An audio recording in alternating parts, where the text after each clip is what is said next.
Hi guys, welcome to Smart Commerce Classes. My name is Anshul Mittal and in today's video we will be covering the fourth chapter of ACCA F4 and the name of the chapter is Employment Law. So guys, ये जो chapter है Employment Law, ये chapter book में देखा जाए तो उन्होंने काफ़ी बड़ा बनाया हुआ है विच इज़ नॉट रिक्वायर्ड. ये चैप्टर सिर्फ समझने का है बेसिकली. तो मैंने इस चैप्टर के अपने नोट्स बनाए हैं. ये जो नोट्स हैं ये तुम्हारे को डिस्क्रिप्शन में एक लिंक है, उस पर क्लिक करना, ये नोट्स ओपन हो जाएंगे and you can download these notes. ठीक है, ये मैंने पूरे चैप्टर के अच्छे नोट्स बनाए हैं, डिटेल नोट्स हैं जो तुम्हें रिक्वायर्ड है पढ़ने के लिए. यहाँ से पढ़ लोगे तुम्हें सारा कॉन्सेप्ट क्लियर हो जाएगा. प्लस एक फ़ायदा मुझे इन नोट्स का ये है कि मैं कोशिश करूँगा कि एक ही वीडियो में ये चैप्टर कंप्लीट करा दूँ. वरना अगर मैं बुक में से कराता तो it would have taken 4 to 5 days, क्योंकि इसमें काफ़ी बड़ा चैप्टर दिया हुआ है. So let's start employment law. तो सबसे पहला जो टॉपिक हमारा आता है that is type of working relationship. अब टाइप ऑफ वर्किंग रिलेशनशिप क्या होता है गाइस? एक होता है एम्प्लॉय और एक होता है सेल्फ एम्प्लॉयड. अब एम्प्लॉय और सेल्फ एम्प्लॉयड में फ़र्क क्या आता है?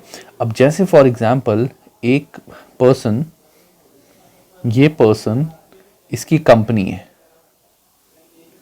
और इस पर्सन ने एक पर्सन को अपॉइंट किया हुआ है एज एम्प्लॉय कि वो कंपनी में रोज़ सुबह सुबह आता है, काम करता है, सब कुछ करता है.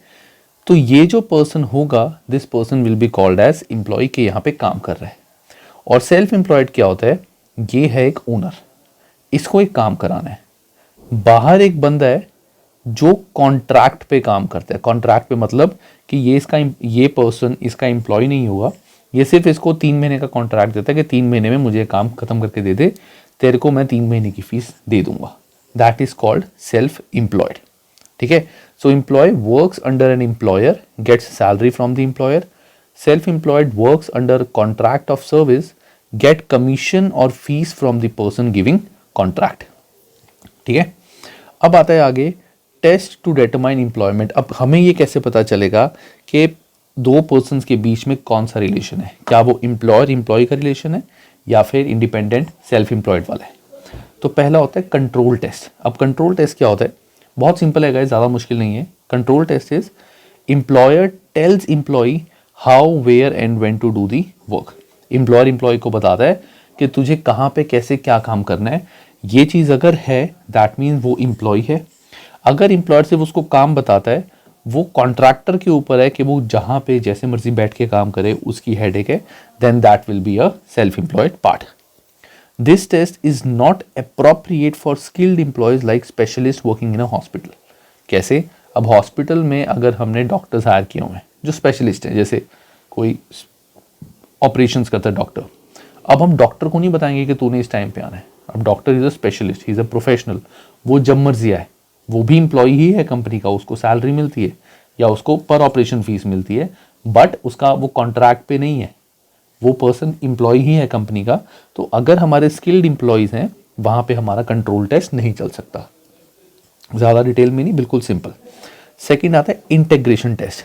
अब इंटीग्रेशन टेस्ट का मतलब है जो वर्क कंपनी का है, क्या वो इंटेग्रल पार्ट ऑफ बिजनेस है या वो नॉट इंटेग्रल पार्ट है. इंटेग्रल बात मतलब कि कंपनी के अंदर ही वो काम होता है. ठीक है, कंपनी ही सारे एसेट्स वगैरह प्रोवाइड करती है, सब कुछ करती है एम्प्लॉय को, जैसे लैपटॉप दिया, इंटरनेट दिया, सब कुछ दिया. So that will be employee. लेकिन अगर वो इंटेग्रल पार्ट नहीं है, कंपनी ऑफिस के बाहर भी काम, वो ऑफिस के बाहर भी हो रहा है, ओनर ने सिर्फ उस पर्सन को डिटेल दे दी मुझे ये काम करवाना है, जैसे तुम्हारे को बोल दिया कि तुम्हें अकाउंट्स बनाने हैं, तुम अपने घर पे बैठ के जहाँ मर्जी बैठ के बनाओ, अपना ऑफिस लो, तुम्हारा अपना लैपटॉप होगा. सो that will be self employed. This integration test cannot be applied as a sole criteria to see whether self-employed or not. इस टेस्ट के भी अकेले बेस पे हम ये नहीं बता सकते कि वो सेल्फ एम्प्लॉयड होगा या एम्प्लॉय होगा. थर्ड आता है द इकोनॉमिक रियलिटी टेस्ट. अब इकोनॉमिक रियलिटी टेस्ट, और इसको हम बोलते हैं मल्टीपल टेस्ट. अब इकोनॉमिक रियलिटी टेस्ट का मतलब क्या होता है? It takes the following things into account. अब इसमें बहुत सारी चीज़ें चेक होती हैं. क्या? कंट्रोल काम करने का किसके हाथ में है? अगर तो एम्प्लॉयर के हाथ में कंट्रोल काम करने का, ठीक है, दैट मीन्स दूसरा पर्सन उसका एम्प्लॉय होगा. लेकिन अगर कंट्रोल जो काम कर रहा है उसके हाथ में कि वो जैसे मर्जी करे, सो that will be a self employed. Provision for own equipment. अगर तो जॉब में एक एम्प्लॉय काम कर रहा है तो एम्प्लॉय को अपना कुछ नहीं लगाना होता, एम्प्लॉयर ही उसको डेस्क देता है, पूरा उसको लैपटॉप देता है, ये सब कुछ एम्प्लॉयर देता है, तो that will be employee part. लेकिन अगर वो उसको काम दे रहा है और वो जो काम है वो पर्सन अपने आप कर रहा है, घर बैठ के कर रहा है, उसका अपना पॉकेट से लगाया हुआ सेटअप है, so that will be a self employed. Hires is his own helpers. अब अगर एक एम्प्लॉयर है, एम्प्लॉयर ने एक पर्सन को काम दिया है कि तूने मुझे काम करके देना है, तो इसी को वो काम करके देना पड़ेगा, तो ये एम्प्लॉय होगा। अगर इसने एक पर्सन को कॉन्ट्रैक्ट पे काम दिया है, तो इसको तो काम से मतलब है, इसने तो कॉन्ट्रैक्ट की फीस देनी है, ये चाहे अपने अंदर जितने मर्जी बंदे रखे।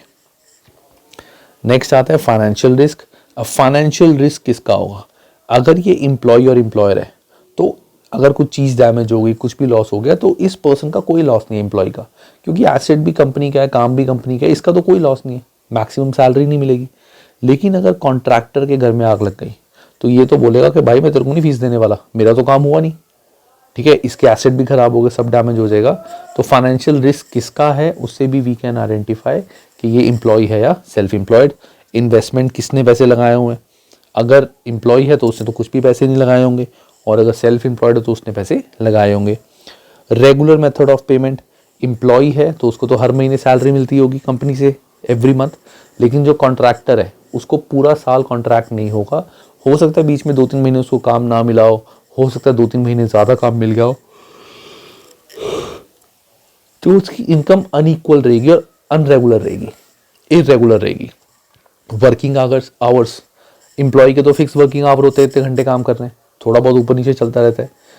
कॉन्ट्रैक्टर के बेस में, कॉन्ट्रैक्टर यानी सेल्फ एम्प्लॉयड, उसके बेस में कोई फिक्स वर्किंग आवर नहीं होते, वो उसके ऊपर है, उसको जिस टाइम पे जब मर्जी जैसे मर्जी काम करना है। उसके बाद म्यूचुअलिटी ऑफ ऑब्लिगेशन। अब म्यूचुअलिटी ऑफ ऑब्लिगेशन का मतलब क्या होता है? अब म्यूचुअलिटी ऑफ ऑब्लिगेशन का बेसिकली मतलब है कि काम करने की, म्यूचुअलिटी ऑफ ऑब्लिगेशन का मतलब ये होता है कि अगर एक एम्प्लॉयर और एम्प्लॉई है, एम्प्लॉयर ने इसको सैलरी या जॉब पे रखा है, तो in that case employer is bound to give work to him, employer को इसको काम देना ही देना पड़ेगा, ठीक है ना, that is requirement, that is mandatory, क्योंकि फ्री में थोड़ी सैलरी देगा। अगर फ्री में सैलरी भी देगा तो ये बंदा वैसे काम करके थक जाएगा, ओ बिना काम करे बोर हो जाएगा, ना कुछ लर्निंग होगी, है ना। सो पॉइंट इज, इस केस में म्यूचुअलिटी ऑफ ऑब्लिगेशन एम्प्लॉयर की होती है कि मुझे एम्प्लॉय को काम देना ही देना है क्योंकि मैं इसको सैलरी दे रहा हूं। लेकिन अगर एक पर्सन आउटसाइडर यानी कॉन्ट्रैक्टर है, तो कॉन्ट्रैक्टर के केस में ही इज नॉट बाउंड कि उसको उसने काम देना ही देना है, जब उसके पास काम होगा वो देगा, जब उसके पास काम नहीं होगा वो नहीं देगा। So that means he is not under any obligation to give work in case of contract और self employed. So mutuality of obligation, I hope तुम्हें समझ आ गया होगा, बहुत सिंपल है, ठीक है। इसके बाद पॉइंट आता है why to bifurcate employees and self employed. अब इन दोनों को हम क्यों बाइफिकेट कर रहे हैं, इनके बीच में रीजन क्या है? कुछ तो रीजन होना चाहिए ना, हम दोनों के बीच में क्यों इनको बाइफिकेट कर रहे हैं, ठीक है ना। सबसे पहला जो आता है इनका, दैट इज स्टैट्यूटरी प्रोटेक्शन। अब स्टैट्यूटरी प्रोटेक्शन का मतलब क्या है? देखा जाए in most of the cases employee को हमें ये देखना है कि अगर तो एम्प्लॉय है तो उसको अलग बेनिफिट्स मिलेंगे, कॉन्ट्रैक्टर है तो जनरली कॉन्ट्रैक्टर को कोई बेनिफिट नहीं मिलता। तो स्टैट्यूटरी प्रोटेक्शन का मतलब क्या है? अगर तो वो पर्सन तुम्हारा एम्प्लॉय है तो तुम उसको एकदम से नहीं निकाल सकते बिना पूछे, इन द सेंस कि आज बोला निकल जा, नोटिस पीरियड देना पड़ेगा, रीजन देना पड़ेगा निकालने का। लेकिन अगर वो सेल्फ एम्प्लॉयड है, कॉन्ट्रैक्ट है, उस केस में you are not required to give any reason कि उसको काम क्यों नहीं दिया, काम नहीं दिया, ठीक है, मेरे पास नहीं था। सो इसीलिए बाइफिकेशन करना ज़रूरी है एक इंडिविजुअल्स में कि क्या ये एम्प्लॉय है या फिर पर्सन और उसका एक इंडिविजुअल कॉन्ट्रैक्टर। आगे implied terms in contract of employment. अब अगर एक पर्सन एम्प्लॉय है तो उसको कॉन्ट्रैक्ट ऑफ एम्प्लॉयमेंट में जो भी चीज़ें हैं वो माननी पड़ेंगी, ये हम सारा पढ़ेंगे आगे कि कॉन्ट्रैक्ट ऑफ एम्प्लॉयमेंट में क्या आता है। और अगर वो कॉन्ट्रैक्टर है, he is not in employment, he is a contractor जो सिर्फ काम करता है, तो उस पे टर्म्स अप्लाई नहीं होंगे। Employers liable for employee act और नॉट। अगर एम्प्लॉय, एक एम्प्लॉयर है, उसका एम्प्लॉय है, this is employer, this is employee. एक सेकेंड गाइस मैं रब कर दूं क्योंकि बाद में, चलो रहने देता हूं, तुम्हें भी काम आ जाएगा। एक एम्प्लॉयर और एक एम्प्लॉई है। अगर कंपनी के वर्किंग आवर्स के बीच में एम्प्लॉय ने कोई भी गलत काम कर दिया जिससे कंपनी का नाम खराब हो गया या काम गलत कर दिया, तो एम्प्लॉयर की लायबिलिटी होती है उस काम में। एम्प्लॉयर विल बी लायबल कि वो काम गलत हुआ, अंदर भले ही वो इसको डांट ले लेकिन ultimately employer will be liable, ठीक है। लेकिन अगर ये कॉन्ट्रैक्ट बेसिस है और इस पर्सन ने कोई काम गलत किया, then employer will not be liable, he will be liable, क्योंकि वो प्राइवेट पर्सन है, वो कॉन्ट्रैक्ट पे काम करता है, इसकी गलती थी तो यही लायबल होगा, एम्प्लॉयर लायबल नहीं होगा। Next, taxation. अब दोनों के केस में टैक्सेशन में देयर आर चेंजेस, तो ज़्यादा डिटेल में हमें करने की ज़रूरत नहीं है। सिंपल समझना है कि एम्प्लॉय को अलग तरीके का टैक्स लगता है। जैसे एम्प्लॉय रिसीव्स अ पेमेंट, उनको टैक्स कट के पेमेंट मिलती है, और एक पे सिस्टम होता है, PAY सिस्टम, वो एम्प्लॉय के लिए लगता है। जो इंडिविजुअल एम्प्लॉयज़ होते हैं, कॉन्ट्रैक्टर्स होते हैं बेसिकली, उनको अलग तरीके का टैक्सेशन लगता है। दोनों का टैक्सेशन रूल्स अलग है। देन आता है इंसॉल्वेंसी ऑफ एम्प्लॉयर है। अब इंसॉल्वेंसी ऑफ एम्प्लॉयर का मतलब क्या है ये ध्यान से सुनना गाइस। अगर हमारा जो एम्प्लॉयर है वो इंसॉल्वेंट हो गया, ठीक है, और उसको दो बंदों को पैसे देने हैं, ये है एम्प्लॉयर, ये है एम्प्लॉय, और ये है कॉन्ट्रैक्टर। ये है एम्प्लॉय और ये है कॉन्ट्रैक्टर। अब हुआ क्या, एम्प्लॉयर इंसॉल्वेंट हो गया, तो इस केस में क्या होगा, तो सबसे पहली बात, जो हमारे एम्प्लॉय होते हैं उनको बोला जाता है प्रेफरेंशियल क्रेडिटर, मतलब सबसे पहले पेमेंट एम्प्लॉय को दी जाती है। उसके बाद जो पैसे बचेंगे वो पैसे इसको दिए जाएंगे, क्योंकि जो कॉन्ट्रैक्टर होते हैं those are considered as unsecured creditors, ठीक है। तो पहले प्रेफरेंशियल क्रेडिटर्स को पेमेंट दी जाती है, then unsecured creditors. That means पहले एम्प्लॉय को पेमेंट दी जाएगी अगर एम्प्लॉयर इंसॉल्वेंट हो गया, और अगर वो कॉन्ट्रैक्टर है तो उसको बाद में दी जाएगी। तो ये बाइफिकेशन बहुत ज़रूरी है, क्योंकि वो पेमेंट की बात में ये लड़ाई हो सकती है। वो बोलेगा मैं तो एम्प्लॉई हूँ कंपनी का, कंपनी मेरे को हर महीने काम देती है, मैं एम्प्लॉई हूँ। वो बोले, हम बताएंगे कि वो एम्प्लॉय नहीं है, चाहे हर महीने काम देती है, बट अगर वो तुझे अगले महीने काम नहीं देगी तो क्या तू केस कर सकता है कंपनी में? वो बोलेगा नहीं, क्योंकि कॉन्ट्रैक्ट पे जब काम आएगा तब दे देगी, जब नहीं होगा नहीं देगी, इसलिए।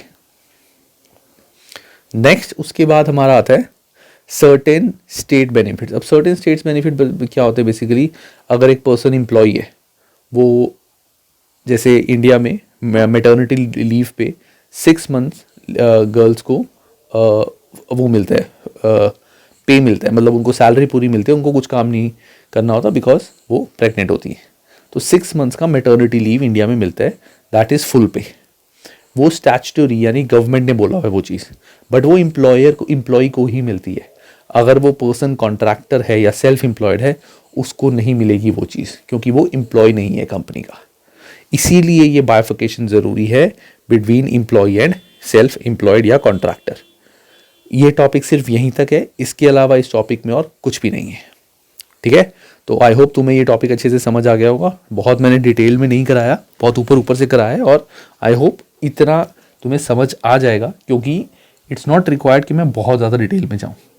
ज़्यादा कुछ हो तो ये वीडियो 2-3 बार देख लेना, समझ आ जाएगा अच्छे से। नेक्स्ट हमारा जो टॉपिक आता है गाइस इसमें, that is contract of employment. अब कॉन्ट्रैक्ट ऑफ एम्प्लॉयमेंट क्या होता है, जैसे एक एम्प्लॉयर होता है और एक एम्प्लॉय, ये सिर्फ एम्प्लॉय के बीच में। वो जो कॉन्ट्रैक्ट वाला था, दैट ये कॉन्ट्रैक्ट अलग है कि दिस कॉन्ट्रैक्ट इज एम्प्लॉयर और एम्प्लॉय के बीच में एक रिटन कॉन्ट्रैक्ट हुआ है रिगार्डिंग जो भी सर्विसेज एम्प्लॉय और एम्प्लॉयर के बीच में होंगी, जो भी काम होगा, ये उस चीज़ का कॉन्ट्रैक्ट है। कॉन्ट्रैक्टर वाला पार्ट हमारा अलग था, ठीक है। अब एम्प्लॉयर और एम्प्लॉय के बीच में जब भी कोई एम्प्लॉय जॉब ज्वाइन करता है तो उनके बीच में एक कॉन्ट्रैक्ट होता है, जिसमें स्टेटेड होता है कि एम्प्लॉय क्या क्या काम करेगा, एम्प्लॉयर क्या क्या ड्यूटीज़ है एम्प्लॉयर की, क्या क्या ड्यूटीज़ एम्प्लॉय की हैं, वो सारी चीज़ें। तो हम वो चीज़ पढ़ेंगे अभी इस टॉपिक में। सो पहला आता है इसमें एक्सप्रेस टर्म्स। एक्सप्रेस टर्म का मतलब क्या होता है? एक्सप्रेस टर्म्स मीन्स वो वाली टर्म्स जो एम्प्लॉयर और एम्प्लॉय के बीच में रिटन हैं, अग्रीड हैं। Terms which are agreed between employer and employee can be oral और रिटन, कि ज्वाइनिंग के टाइम पे इनके बीच में अग्रीमेंट हो चुका था, कॉन्ट्रैक्ट हो चुका था कि ये तुम्हारी ड्यूटीज़ हैं, ठीक है।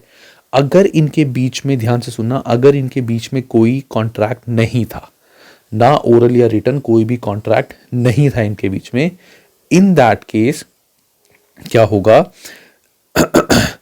एम्प्लॉयमेंट राइट एक्ट 2006 में, नहीं सॉरी गाइस, मैं गलत बोल गया, वो पॉइंट आगे आएगा, वो पॉइंट आगे आएगा। पॉइंट क्या कह रहे हैं, पहले होता था कि कैन बी ओरल और रिटन, एग्रीमेंट तो एम्प्लॉयर और एम्प्लॉय के बीच में होना चाहिए, बट कैन बी ओरल और रिटन। लेकिन एम्प्लॉयमेंट राइट एक्ट 1996 ने बहुत ही क्लियरली बोल दिया कि इन दोनों के बीच में एक एग्रीमेंट जो भी होगा, it is mandatorily to be a written statement, वो रिटन स्टेटमेंट मैंडेटरी होना चाहिए। और जैसे ही उसने जॉब ज्वाइन कर ली, विद इन 2 मंथ्स उसको रिटन साइंड एम्प्लॉय को मिल जाना चाहिए कि ये तेरा जॉब का कॉन्ट्रैक्ट है। ठीक है, पहले ओरल और रिटन होता था, अभी भी अगर कोई क्वेश्चन में पूछे कि कैन बी ओरल और written, you will say yes it can be oral और कैन बी रिटन। लेकिन अगर एम्प्लॉयमेंट राइट एक्ट के अकॉर्डिंग पूछे तो रिटन स्टेटमेंट ही जाती है, ओरल नहीं होता। ठीक है, अब रिटन स्टेटमेंट के साथ एक प्रिंसिपल स्टेटमेंट भी जाती है, एक जाती है हमारी प्रिंसिपल स्टेटमेंट और एक जाती है रिटन स्टेटमेंट। ज़्यादा डिटेल में नहीं पढ़ना, अब हमें सिर्फ ये देखना है मेन प्रिंसिपल स्टेटमेंट में क्या क्या चीज़ें लिखी होती हैं और रिटन स्टेटमेंट में क्या क्या चीज़ें लिखी होती हैं। तो अगर मैं तुम्हें क्रक्स में बोलूँ, principal statement relates to business, mostly ये बिजनेस के बारे में बताती है एम्प्लॉय को सॉरी, कि हमारा बिजनेस क्या है, कैसे कैसे बिजनेस है, मोस्टली उसके बारे में। और तुम जब कंपनी में आओगे, बेसिकली जनरल चीज़ें बताती है हमारे बिजनेस के बारे में। और जो रिटर्न स्टेटमेंट होती है वो होती है स्पेसिफिक रिलेटेड टू जॉब। जो रिटर्न स्टेटमेंट होती है, these are specific related to job. So मैंने क्या बोला तुम्हें, जो प्रिंसिपल स्टेटमेंट होती है दैट इज जनरल, जो भी हमारे बिजनेस की पॉलिसीज होती हैं, और रिटर्न स्टेटमेंट जो स्पेसिफिक जॉब से रिलेटेड होती हैं। ये दोनों स्टेटमेंट्स एम्प्लॉय को मिलती हैं, एम्प्लॉयर देता है। तो पहला आता है प्रिंसिपल स्टेटमेंट, इसमें क्या क्या लिखा होता है, बिजनेस का नाम, employee's name, job title, employee का क्या जॉब टाइटल है, description of work, start date, previous job detail employee के बारे में, हाउ मच सैलरी और डेट ऑफ पेमेंट क्या क्या होगी एम्प्लॉय की, वर्किंग आवर्स क्या होंगे, हॉलीडे एंटाइटलमेंट क्या होगी, place of working and relocation detail, ये सारा एम्प्लॉय को बताया जाएगा बिजनेस के बारे में। ठीक है, ये सारा एम्प्लॉय को बताया जाएगा बिजनेस के बारे में। ठीक है, अब आता है एम्प्लॉय के बारे में क्या क्या चीजें हैं, that is in written statement. एक तो first date, end date of fix term contract. अगर हमने किसी एम्प्लॉय को 3 साल के लिए रखा है कि 3 साल का ये आपकी जॉब है, कॉन्ट्रैक्ट पेमेंट पे, कॉन्ट्रैक्ट बेस पे, कि 3 साल तक हम आपको जॉब पे रखेंगे, 3 साल बाद हो सका तो कंटिन्यू करेंगे, अदरवाइज निकाल देंगे।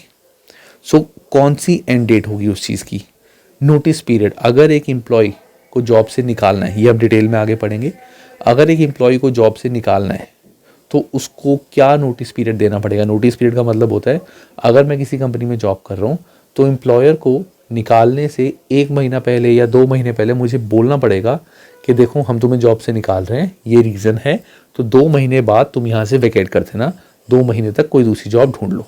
अब वो 2 महीने हैं, 1 महीने हैं, 4 महीने हैं, we will study later. Then आता है कलेक्टिव एग्रीमेंट। अब कलेक्टिव एग्रीमेंट क्या होता है, बेसिकली इन दोनों के बीच में क्या क्या कलेक्टिव एग्रीमेंट हुए। देन आता है हमारा पेंशन, कि जॉब खत्म होने के बाद जब तुम्हारी एज एक सर्टेन एज लिमिट तक पहुंच जाएगी, उसके बाद तुम्हें कितनी पेंशन मिलेगी। Where to go with the grievance, अगर किसी एम्प्लॉय को काम करते हुए दिक्कत आती है, जैसे एम्प्लॉय ऑफिस में बैठे है, लैपटॉप में दिक्कत आई है। अब सोचो मैं, ये मैनेजर है, जूनियर सॉरी ये सीनियर है, जूनियर जब लैपटॉप पे काम कर रहा है, इसका लैपटॉप ख़राब हो गया। अब तो लैपटॉप लेके तो ये सीनियर के पास नहीं जा सकता ना कि सर देखो मेरा लैपटॉप ख़राब हो गया, इसको ठीक कर दो, ऑब्वियसली नॉट। तो वो ये ग्रीवियंस किसके पास लेके जाएगा, ये छोटी छोटी चीज़ें। तो एम्प्लॉय को जॉब ज्वाइनिंग के टाइम पे बताया जाता है कि आपको अगर आईटी से रिलेटेड कोई भी इशू है तो आप इस पर्सन से कांटेक्ट करना, अगर आपको ऑफिस में जैसे क्लीनलीनेस वगैरह या किसी भी चीज़ से रिलेटेड कोई इशू है तो इस पर्सन से, ऑफिस बॉय से बात करना, काम से रिलेटेड है तो ऑफकोर्स अपने मैनेजर से बात करना। So that is how to complaint about a grievance, where to go with the grievance. Last आता है how to complaint about dismissal. अब डिसमिसल का मतलब क्या होता है, सीधा सीधा जॉब से निकाल दिया। अब अगर एक एम्प्लॉय को जॉब से निकाल दिया विदाउट गिविंग एनी रीज़न कि हमने आपको क्यों निकाला है, तो एम्प्लॉय को तो गुस्सा आएगा, बताना ज़रूरी है ये लॉ के अकॉर्डिंग कि क्यों निकाल रहे हैं। तो उसको अगर एम्प्लॉय को जॉब से निकाल दिया तो किसके पास जाके वो अपना माथा फोड़ेगा कि भाई मेरे को कोई जॉब से निकाल रहे हो, मैंने क्या कर दिया ऐसा। That is how to complain about a dismissal. So ये सारी चीज़ें एम्प्लॉय से रिलेटेड उसको बताई जाती हैं। ये तो था कंपनी से रिलेटेड क्या क्या होता है कंपनी के काम, और ये है एम्प्लॉय स्पेसिफिक रिलेटेड। तो एक हमारी जाती है प्रिंसिपल स्टेटमेंट और एक जाती है रिटर्न स्टेटमेंट, ठीक है। और ये दोनों स्टेटमेंट एम्प्लॉय को एम्प्लॉयर बना के देता है, ठीक है गाइस, क्लियर है यहाँ तक। आगे मैंने स्टार मार्क करके रेड में लिखा हुआ important thing, any change in any statement must be notified with in 1 month. अगर किसी स्टेटमेंट में कोई भी चेंज आया है तो एम्प्लॉयर की रिस्पॉन्सिबिलिटी है कि वो एम्प्लॉय को 1 महीने में उस चीज़ का नोटिस दे कि हमने आपके टर्म्स में ये चेंजेस करें। Both parties that means employer and employee should have agree to the terms. ये जो दोनों अग्रीमेंट हैं ये कॉन्ट्रैक्ट तभी बनेगा जब एम्प्लॉय साइन करके अग्री कर ले कि हाँ मैं ये टर्म्स पे अग्री कर रहा हूँ। अगर ये टर्म्स पे अग्री नहीं करा तो ये कॉन्ट्रैक्ट नहीं होगा। और हर कंपनी का रूल होता है जब तक एम्प्लॉय उसको डॉक्यूमेंट साइन करके वापस नहीं कर देता ये वाले दोनों एग्रीमेंट्स, तब तक एम्प्लॉय को जॉब पे नहीं रखा जाता, ठीक है। सो ये तो था एक्सप्रेस टर्म। एक्सप्रेस टर्म मतलब जो रिटन है, कंफर्म्ड है। इसके बाद आता है इम्प्लाइड टर्म्स। अब इम्प्लाइड टर्म्स का मतलब क्या होता है? इम्प्लाइड टर्म्स का मतलब होता है अब इम्प्लाइड 2 तरीके के आते हैं, एक आते हैं इम्प्लाइड बाय कोर्ट और एक हम और पढ़ेंगे अभी आगे। इम्प्लाइड बाय कोर्ट का मतलब ये होता है कि काफ़ी सारी केस स्टडीज़ हुई थी, तुम अपनी बुक में भी देखोगे तो तुम्हें काफ़ी सारी केस स्टडीज़ मिलेंगी, वो पढ़ लेना सारी, तुम्हें समझ आ जाएगा, बहुत ईजी है। तो काफ़ी सारी केस स्टडीज़ को सॉल्व करने के बाद जजेस ने, कोर्ट्स ने कुछ इम्प्लाइड चीज़ें बना दी कि ये लिखने की भी ज़रूरत नहीं है, ये चीज़ें तो करनी ही पड़ेंगी। अगर तुम मेरे एम्प्लॉय हो, तुम स्टूडेंट हो, मैं टीचर हूँ, मेरा फ़र्ज़ क्या है कि मुझे तुम्हें अच्छे से पढ़ाना है। तुम स्टूडेंट हो, तुम्हारा फ़र्ज़ क्या है, तुम्हें अच्छे से पढ़ के पास होना है। तो ये इम्प्लाइड है, ये कहीं मैं रिटर्न लिख के नहीं दूंगा तुम्हें। मैंने फर्स्ट जब वीडियो बनाई थी मैंने लिख के दिया था कि ये रिटर्न है, मैं तुम्हें पढ़ाऊंगा और तुम पढ़ के इतने मार्क्स लाओगे, इट्स नॉट रिटर्न। तो ये कुछ इम्प्लाइड टर्म्स होती हैं। तो terms implied by courts, courts ने क्या क्या चीज़ें बोली हुई हैं कि ये तो कहते हैं ना फ़र्ज़ होता है एम्प्लॉयर एंड एम्प्लॉय का। पहला is duty to obey lawful and reasonable orders. इसका मतलब क्या है कि जो भी एम्प्लॉय है, अगर एम्प्लॉयर उसको लॉफुल और रीजनेबल ऑर्डर्स दे रहा है, रीजनेबल काम दे रहा है, तो एम्प्लॉय को वो चीज़ फुलफिल करनी पड़ेगी। अगर वो गलत काम दे रहा है उसको तो वो नहीं करेगा तो ओके है, लेकिन अगर वो सही काम दे रहा है तो एम्प्लॉय को वो काम करना पड़ेगा, of course in working hours only, ठीक है ना। वर्किंग आवर्स में जो भी एम्प्लॉय को काम देगा वो एम्प्लॉय को करना ही पड़ेगा, दैट इज मैंडेटरी। अब जब तुम केस स्टडी पढ़ोगे वहां पे you will find a term summary dismissal, वो सब कुछ मैंने आगे कवर करा हुआ है, ठीक है। समरी डिसमिसल क्या होता है और ये सब कुछ आगे करेंगे। तो बस तुम ये समझ लेना कि क्या ब्रीच ऑफ ड्यूटी है या नहीं। अगर एम्प्लॉय ने काम, मैंने एम्प्लॉय को बोला कि ये पेज है, इसको जैसे बुक थी, इस बुक को नोट्स में कन्वर्ट करके मेरे को दे दो, ये उसका काम था इसीलिए उसको रखा है। उसने मना कर दिया कि सर मैं नहीं ये काम करता, तो that is a breach of duty कि वो तू काम नहीं कर रहा, मैं इस बेस पे तुझको निकाल सकता हूँ। Next is duty of mutual cooperation और duty to perform in a reasonable manner. अब duty to perform in a reasonable manner का मतलब क्या होता है? इसका मतलब सिंपल ये है कि एम्प्लॉयर और एम्प्लॉय के बीच में जो भी रिलेशन है, किसी के भी काम से, किसी के भी एक्ट से उस रिलेशन में कोई भी इशू नहीं आना चाहिए, कोई भी ट्रस्ट खत्म नहीं होना चाहिए। जैसे एम्प्लॉयर ने एम्प्लॉय से सेटिंग कर दी कि मैं तेरे को गलत काम दूंगा, पैसे ज़्यादा दूंगा, या एम्प्लॉय ने बोला कि यार मैं नहीं काम करता, बार बार एक ही काम को वो बार बार मना कर रहे हैं, नहीं मैं नहीं करूँगा, नहीं मैं नहीं करूँगा। एम्प्लॉयर उसको बोल रहा है कि भाई काम कर ले, मुझे चाहिए, और एम्प्लॉय बार बार मना कर रहा है कि मैं नहीं ये काम करता। So in that case that will be a duty of mutual cooperation, कि दोनों को मिलके एक दूसरे के लिए काम करना है। ऐसा नहीं है कि एम्प्लॉयर उससे पूछता भी नहीं, उसको झाड़ता है, बदतमीजी करता है उससे, that is not good. Third is duty to exercise reasonable care and skills. अब duty to exercise reasonable care and skill का मतलब क्या है?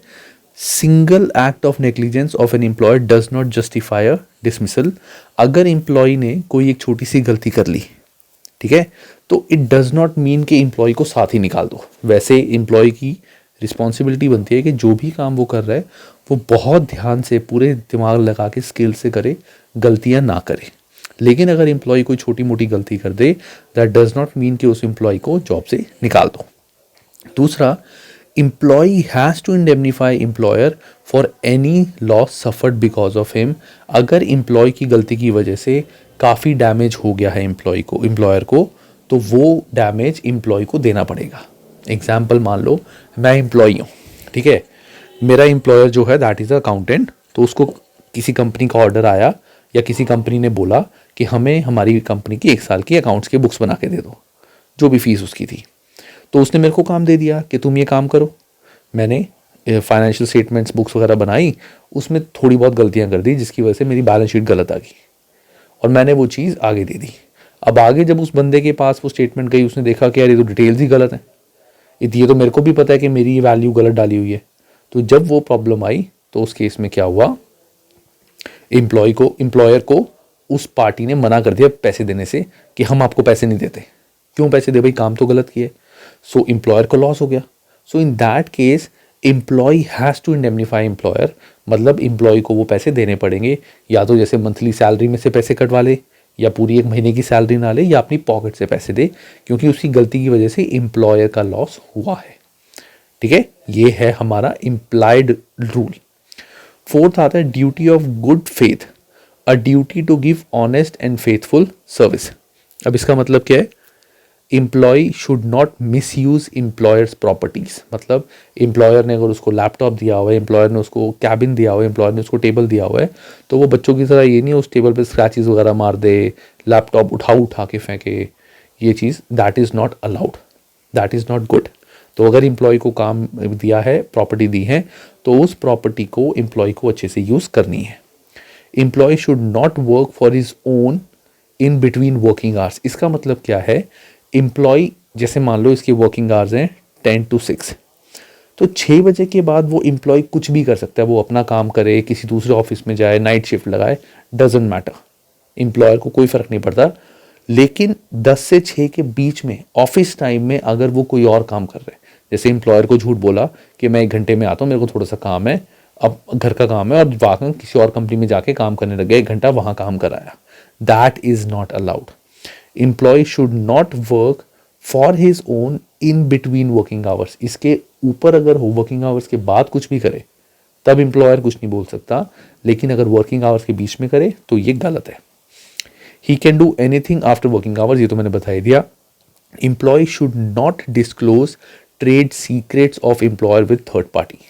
जो भी एम्प्लॉय जब भी कोई काम करता है तो उसको एम्प्लॉयर के क्लाइंट्स के बारे में सब पता होता है, ठीक है ना, वो डिटेल्स उसको किसी बाहर वाले बंदे को डिस्क्लोज नहीं करनी, ऑफिस की सीक्रेट्स ऑफिस तक ही रहने देनी, ठीक है।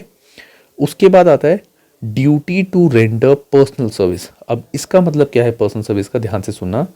एम्प्लॉयर ने अगर एम्प्लॉय को कोई भी काम दिया है तो एम्प्लॉय की फर्स्ट ड्यूटी बनती है कि वो काम खुद करके दे।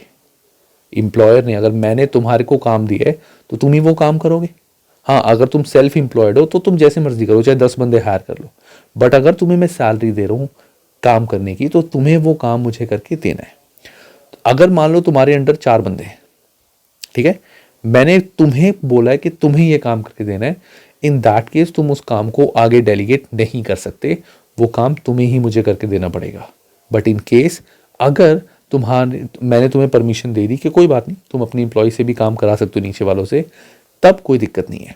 सो अगर एम्प्लॉयर ने एम्प्लॉय को काम दिया है तो should not delegate work to junior unless have the permission from the employer. जब तक एम्प्लॉयर इसको परमिशन नहीं देता आगे काम देने की, तब तक ये काम इसको खुद करना है, ठीक है। उसके बाद आता है duties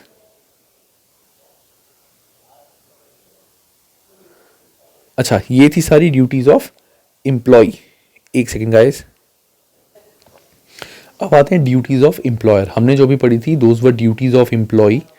now comes duties of employer. Employer की क्या ड्यूटी होती है, तो पहली होती है duty to pay reasonable remuneration, कि एम्प्लॉयर को जो भी एम्प्लॉय है उसको रीजनेबल सैलरी देनी है। ऐसा नहीं कि सैलरी बहुत ही कम देनी है, जितनी एक्सपेक्टेड सैलरी है जो दूसरे बंदे को मिलती है अगर वो काम करे उतनी उसको देनी है। Duty to indemnify employee. अब इंडेमनीफाई एम्प्लॉय का मतलब क्या है, अगर इन केस कोई भी एम्प्लॉय एम्प्लॉयर के बिहाफ पे कोई खर्चा करता है, जैसे एम्प्लॉय को एम्प्लॉयर ने बोला कि तू मार्केट में जाके ये काम करके आ, तो मार्केट में जाने का पेट्रोल का खर्चा, वहाँ जाके वो जो काम करे अगर उसमें कुछ एक्सपेंस हुए, वो सारा का सारा एम्प्लॉयर को एम्प्लॉय को वापस करना पड़ेगा, जो भी एम्प्लॉय ने ऑफिस के लिए खर्चा किए। ठीक है। Third, duty to provide safe system of work. Employee को, एम्प्लॉयर की रिस्पॉन्सिबिलिटी है कि एम्प्लॉय को एक अच्छा इन्वायरमेंट मिले काम करने के लिए। ऐसा ना हो टूटी फूटी जगह है, काम करते करते ऊपर से छत गिर गई या पंखा सर पे आके लग गया या आग लग गई या कुछ, ऐसा नहीं। It should be safe. वहाँ कोई भी उल्टी सीधी चीज़ इन द सेंस बिल्कुल अच्छे से साफ़ सफाई वगैरह होनी चाहिए, स्मेल नहीं आनी चाहिए, मेडिकल किट्स वगैरह हर जगह अवेलेबल होनी चाहिए। That is duty to provide safe system of work. Then आता है duty to give reasonable notice of termination of employment. In case अगर एम्प्लॉय को वो निकालना चाहता है, कोई भी रीज़न हो सकता है, जैसे ऑफिस ही बंद कर रहा है या फिर उस एम्प्लॉय की अब ज़रूरत नहीं है या एम्प्लॉय ने कोई गलती करी है, जो भी है, तो उसको एक प्रॉपर नोटिस पीरियड देना पड़ेगा एम्प्लॉय को। जो भी टाइम नोटिस पीरियड का होता है वो हम आगे पढ़ेंगे, जैसे 6 महीने या 3 महीने, कि मैं तुझे 3 महीने दे रहा हूँ, 3 महीने बाद तुम्हें ये जॉब खाली करनी है और 3 महीने की सैलरी ऑब्वियसली एम्प्लॉयर देगा। नोटिस पीरियड की सैलरी एम्प्लॉय को मिलती है, एम्प्लॉयर ही देता है, उसके बाद कुछ नहीं मिलेगा। Next is duty of mutual cooperation. ये हमने ऊपर भी पढ़ा था, जैसे म्यूचुअल कोऑपरेशन एम्प्लॉय की तरफ से होता है, वैसे duty of mutual cooperation employee की तरफ से भी होता है कि उसको ऐसा कोई भी काम नहीं करना जिससे एम्प्लॉय की रेपुटेशन ख़राब हो, उससे बदतमीज से बात करना, उल्टा बोलना, वो चीज़ नहीं करनी। देन आता है प्रोविजन ऑफ वर्क। इसका मतलब क्या है? Sufficient work must be provided to employee. मतलब जो भी एम्प्लॉय है उसको सफिशिएंट काम देना है। ऐसा नहीं है कि उसको काम देना ही नहीं, या ऐसा भी नहीं है उसको बहुत ओवर काम देना है। तो बेसिकली इसका सिंपल सा मतलब ये है कि अगर तुमने एम्प्लॉय को रखा है तो you have to give him work, कुछ ना कुछ काम उसको देते रहो। ठीक है, क्योंकि अगर वो उसको काम नहीं देगा तो वो कल को बोलेगा ना मैं तेरे को पैसे भी नहीं देता। तो that is called provision of work. ठीक है। नेक्स्ट आता है हमारा प्रोविजन ऑफ रेफरेंस। अब प्रोविजन ऑफ रेफरेंस का मतलब क्या होता है? इट मीन्स अब जैसे एक एम्प्लॉयर है, ठीक है, उसका एक एम्प्लॉय था, किसी भी रीजन की वजह से उस एम्प्लॉय को जॉब से निकाल दिया या एम्प्लॉय छोड़ के चला गया, वॉट एवर द केस में भी। अब ये एम्प्लॉय इस कंपनी का एम्प्लॉय इस कंपनी में जॉब नहीं कर रहा, इसने किसी और कंपनी में अप्लाई किया। ठीक है। होता क्या है, जब भी कोई एम्प्लॉय किसी कंपनी में अप्लाई करता है तो कंपनी वाले इससे पूछते हैं कि तुमने पहले कहाँ पे काम किया था। ठीक है। तो एम्प्लॉय को मतलब सारे नहीं पूछते, कुछ लोग पूछते हैं कि इसने पहले कहाँ पे काम किया था। तो अगर इससे पूछा गया तुमने कहाँ काम किया था, इसने ऑफ कोर्स इसका रेफरेंस दिया। ठीक है। और ये जो छोड़ के गया था that was in good faith, अच्छे से छोड़ के गया था, कोई दिक्कत नहीं थी, इन दोनों के बीच में कोई लड़ाई नहीं हुई थी। लेकिन ऑब्वियसली जब कोई एम्प्लॉय छोड़ के जाता है, एम्प्लॉयर को थोड़ा बहुत तो गुस्सा होता ही है। हुआ क्या, इस एम्प्लॉयर ने जब इस बंदे ने बताया नए वाले कंपनी को कि मैं उस कंपनी में पहले काम करता था, तो इन्होंने रेफरेंस चेक करने के लिए इस एम्प्लॉयर को कॉल किया कि ये बंदा आपकी कंपनी में जॉब करता था, ये कैसा था। इन्होंने इसकी बहुत बेइज्जती कर दी कि तो बेकार आदमी है, किसी काम का नहीं है, तुम्हारे पास आएगा 2 दिन में छोड़ के चला जाएगा, ऐसे वैसे ऐसे वैसे। तो वो चीज़ गलत है, क्योंकि उस एक लाइन की वजह से इस बेचारे का पूरा करियर बर्बाद हो सकता है। क्योंकि अगर इसने जॉब नहीं दी आगे, फिर ऑब्वियसली ये बात जब मार्केट में पता लगती है तो ये बात हर जगह पता चल जाती है, फैल जाती है चीज़ें कि हाँ ये बंदा नहीं है, कंपनी उसकी बहुत बेइज्जती कर रही है।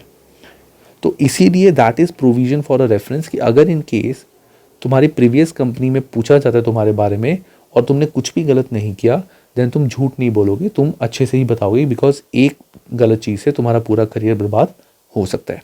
सो इस एम्प्लॉयर को ठीक वाली बातें बतानी कि हाँ ठीक था, अच्छे से काम करता था, काम में कोई कमी नहीं थी, कुछ नहीं थी, थोड़ी बहुत चीज़ें हैं वो बता सकते हैं, लेकिन ऐसे नेगेटिव नहीं बोलना। ठीक है। That is called provision for a reference. ठीक है। तो ये थी duties of employees implied by court, के कोर्ट ने क्या क्या बोला हुआ है, अगर ये चीज़ें करनी ही पड़ेंगी, एम्प्लॉय को ये चीज़ें करनी पड़ेंगी, और employer he is bound by these kind of things, उसको ये चीज़ करनी पड़ेंगी। और ये बहुत जनरल चीज़ें हैं ऑफ कोर्स, कि सेफ सिस्टम देना, इंडेमनीफाई, बहुत ही जनरल चीज़ें। कोर्ट हमेशा जनरल चीज़ों में ही फैसला बताता है कि स्पेसिफिकली ऐसा जनरल जो कॉन्ट्रैक्ट है जहाँ पे 2 में से एक चीज़ सिलेक्ट करनी है, वो यही चीज़ बताता है ऐसे। देन आता है टर्म्स इम्प्लाइड बाय स्टैट्यूट। अब स्टैट्यूट मतलब कि लॉ ने, गवर्नमेंट ने क्या क्या बोला हुआ है रिगार्डिंग एम्प्लॉयमेंट कॉन्ट्रैक्ट।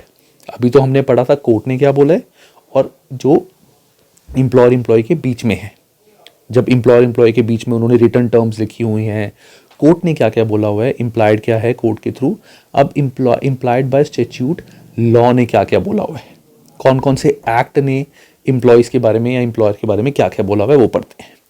तो पहला है employment right act 1996, that is ERA 1996। Employed right act ने क्या क्या बोला हुआ है, right not be unfairly dismissed, right not to be unfairly dismissed, मैं टू लिखना भूल गया था, right not to be unfairly dismiss मतलब बिना अनफेयरली, मतलब ऐसे नहीं है कि आज बैठे बैठे उसको एम्प्लॉय को जॉब से निकाल दिया, that is the right of employee कि उसको ऐसे जॉब से नहीं निकाला जा सकता। Right to a redundancy payment if made redundant. अब रिडंडेंट का मतलब क्या होता है, पूरा टॉपिक हमने आगे करना है, क्रक्स बता देता हूँ। जब एम्प्लॉय को जॉब से निकाला जाता है बिकॉज वो बिजनेस ही बंद कर रहा है, जैसे मेरा एक बिजनेस है, मैं वो बिजनेस बंद कर रहा हूँ, तो ऑब्वियसली सारे एम्प्लॉयज़ को मैं जॉब से निकाल दूंगा।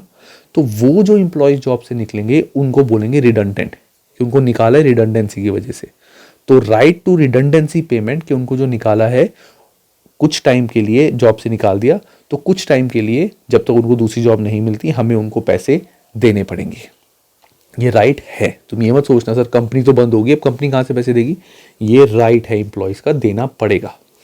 देन आता है right to a minimum period of notice to terminate the contract. वही कि एक एम्प्लॉय को जॉब से निकालने से पहले एक मिनिमम नोटिस पीरियड देना चाहिए कि इतने दिन तक आप जॉब से, इतने दिन बाद आपको जॉब से निकाल देंगे। ये डिटेल में हमने आगे पढ़ना है। देन आता है working time regulation act, that is 1998। Working time regulation 1998 ने क्या क्या बोला है कि वर्किंग आवर्स एक एम्प्लॉय के 48 आवर्स अ वीक होने चाहिए, इससे ज़्यादा नहीं होने चाहिए, एवरेज 48 होने चाहिए, थोड़े बहुत कम ज़्यादा चलते हैं बट इससे ज़्यादा नहीं। 4 वीक्स पेड लीव, मतलब एक एम्प्लॉय अगर छुट्टी मारता है तो उसको 4 वीक की पेड लीव मिलनी चाहिए, 4 वीक की छुट्टी की उसको पैसे पूरे पूरे मिलने चाहिए। And 1 day of each week, अगर वो चाहे वो हर हफ्ते एक दिन एक छुट्टी मार सकता है, ठीक है। 4 हफ्ते की उसको वैसे छुट्टी मिल गई, और एक दिन अगर एम्प्लॉय चाहे तो छुट्टी मार सकता है, दैट इज अलाउड। मतलब ऑब्वियसली उसके पैसे कटेंगे उस चीज़ के लिए, अगर वो एक दिन की छुट्टी मारता है तो उसको 4 दिन के ही पैसे मिलेंगे, ऐसा नहीं है कि कंपनी उसको पूरे पैसे देती रहेगी। लेकिन दिस इज़ नॉट अलाउड कि कंपनी उसको बोले कि हम तो नहीं छुट्टी देते। इट इज़ एक्ट में लिखा हुआ है कि वो हफ्ते में एक दिन की छुट्टी ले सकता है, पैसे कटेंगे बस। Employment act 2002। अब एम्प्लॉयमेंट एक्ट 2002 ने क्या बोला हुआ है, ये ध्यान से सुनना। ये हैं बच्चे, ये हैं माँ बाप, ये हैं बच्चे, ये हैं माँ बाप। अगर बच्चे डिसेबल्ड हैं या अंडर 17 है, अगर किसी पेरेंट्स के बच्चे डिसेबल्ड है या अंडर 17 है, तो इन पेरेंट्स के पास राइट है कि वो कंपनी को रिक्वेस्ट कर सकते हैं कि आप हमारे वर्किंग टाइम फ्लेक्सिबल कर लो, जैसे 4 घंटे सुबह सुबह आ जाएंगे, फिर 6 घंटे घर पे, फिर 4 घंटे मैं दोबारा से बाद में आ जाऊँगा। तो वो कंपनी को उनको बताना पड़ेगा और कंपनी को उसके अकॉर्डिंग काम करना पड़ेगा।